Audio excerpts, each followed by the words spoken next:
অনুশীলনী 2.1 এর 13 নম্বরটা করি। এখন 13 নম্বরে বলা আছে ক ইস টু খ সমান 4:7, খ ইস টু গ সমান 10:7 হলে ক ইস টু খ ইস টু গ নির্ণয় করো।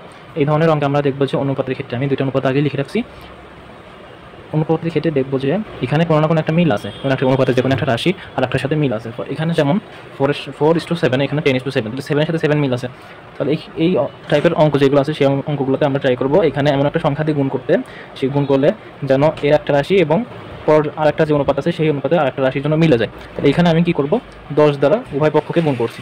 10 দ্বারা গুণ করে লিখে দিব পাশে, 10 দ্বারা গুণ করে। সেম এখানে তাহলে কি করছি, এখানে 7 দ্বারা গুণ করছি। তাহলে লিখে দিব কি, লিখে দিব 7 দ্বারা গুণ করে। তাহলে এখানে দেখো আমাদের একটা কমন চলে আসলো। এখানে খ অনুপাতটা মানে খ যেটা ছিল সেটা, এখানে ক যেটা মানে এখানেও খ, এখানেও খ মিলে গেছে। তাহলে আমি যেহেতু কমন হয়ে গেছে, যে কোনো একটা নিলেই হয়। অনুপাত দুটো সমান হয়ে গেছে, খয়ের অনুপাত এখানেও 70, এখানেও 70, তাহলে খ যে কোনো আমি একটা নিলেই হয়, আমার দুটো নেওয়ার কোনো দরকার নেই। তাহলে সেক্ষেত্রে আমরা কী করবো, ক অনুপাত খ অনুপাত গ।